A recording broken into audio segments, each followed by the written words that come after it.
September 2025-এর visa কিভাবে করব এবং কবে থেকে সেটা শুরু হবে। আজকের এই ভিডিওর মাধ্যমে এই বিষয়টা নিয়ে আলোচনা করব। আমরা অনেকে চায়নাতে উচ্চশিক্ষার জন্য সেপ্টেম্বর 2025-এর অ্যাডমিশনের জন্য বিভিন্ন মাধ্যমে আমরা অ্যাপ্লাই করেছি এবং অনেক ইউনিভার্সিটি থেকেই আমাদের পেপার চলে আসছে। যেহেতু আমাদের পেপার চলে আসছে এবং আমরা সেপ্টেম্বরে চায়নাতে যাব বা উচ্চশিক্ষার জন্য, তো সেই ক্ষেত্রে আমাদের কবে থেকে ভিসাটা শুরু হবে এবং কিভাবে আমরা ভিসাটা করব।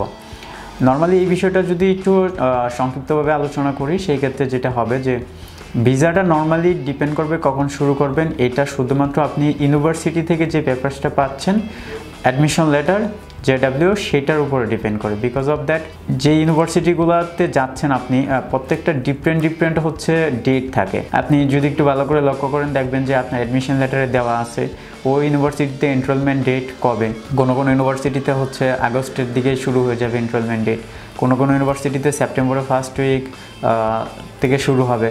তো এই যে এনরোলমেন্ট ডেটটা থাকে, তার উপরে ডিপেন্ড করেই কিন্তু আপনাকে ভিসাটা করাইতে হবে। কারণ আমরা জানি যে বাংলাদেশ থেকে যখন আমরা ভিসাটা পাই চায়নাতে যাওয়ার জন্য স্টুডেন্ট ভিসায়, সেটা 3 মান্থের একটা ডেট লাইন থাকে, এরপরে সেটা চলে যায়।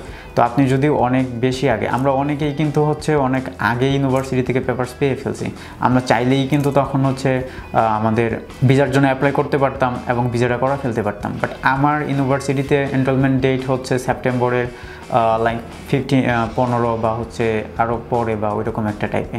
তো আমি যদি মেতে করে ফেলি বা তারও আগে করে ফেলি, সেক্ষেত্রে আমার কিন্তু 3 মাস সময় চলে যাবে, তখন এই ভিসার মেয়াদটা চলে যাবে, আমি যাইতে পারবো না। তো সেক্ষেত্রে যেটা করতে হবে, ইউনিভার্সিটি থেকে যে পেপারসটা পাইছি সেই পেপারসের যে এনরোলমেন্ট ডেট থাকে তার উপরে ডিপেন্ড করে আমি করব। আর এটা মিনিমাম একটা টাইম রাখতে হবে যে পৌঁছানোর পরে যেন মিনিমাম আমার 15 দিন টাইম থাকে। আরেকটা বিষয় আপনি এইখানে 3 মাস পাচ্ছেন, বাট চায়নাতে যাওয়ার পরে সেটা কিন্তু 1 মান্থ মেয়াদ থাকবে। আপনি যে ভিসাটা নিয়ে যাচ্ছেন, ঢোকার যখন থেকে এন্ট্রি হবেন তখন থেকে 1 মাস সময় পাবেন আপনি এটাকে রিনিউ করার জন্য। তো এই বিষয়টা মাথায় রাখবেন, ওখানে যাওয়ার পরে অবশ্যই 1 মাসের মধ্যে আপনাকে এটা রিনিউ করে নিতে হবে।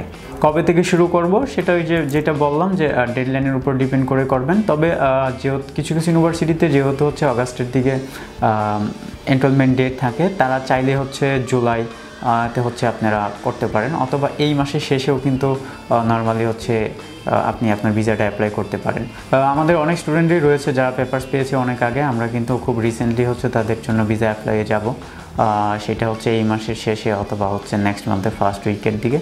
তো আপনি এই ডেডলাইনটা মাথায় রাখবেন। আর আমি বারবার বলি, ফোকাস রাখবেন আপনার অ্যাডমিশন লেটারে, ওখানে কী আপনাকে দিক নির্দেশনা দেওয়া আছে, আর সেটার উপর ডিপেন্ড করে আপনি আপনার ভিসাটা করে নেবেন।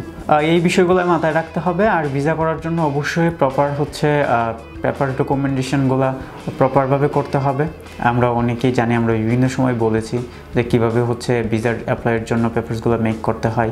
এই সবগুলো বিষয় মাথায় রাখতে হবে। ব্যাঙ্ক স্টেটমেন্ট, ইউনিভার্সিটির পেপারস, আপনার একাডেমিক ব্যাকগ্রাউন্ডসের পেপারস, ব্যাঙ্ক স্টেটমেন্ট যার দেখাচ্ছেন তার প্রপার আপনার সাথে যে সম্পর্ক সেইটা ক্লিয়ারিফিকেশন, এবং ব্যাঙ্ক স্টেটমেন্টের একটা হেলদি অ্যামাউন্ট, এই সব কিছু, এবং সঠিকভাবে আপনার ভিসা ইন্টারভিউটা দেওয়া, এই জিনিসগুলো যদি ঠিকঠাক থাকে এবং ইউনিভার্সিটির যে ডেডলাইনটা পাচ্ছেন তার উপরে ডিপেন্ড করে এবং আপনাকে যে গাইড করতেছে তার পরামর্শ অনুসারে আপনি যদি সঠিকভাবে একটা পদক্ষেপ নিতে পারেন, আশা করা যায় যে আপনি খুব সুন্দরভাবে আপনি চায়না উচ্চশিক্ষার জন্য ভিসাটা পেয়ে যাবেন। ভালো থাকবেন, সুস্থ থাকবেন। আসসালামু আলাইকুম।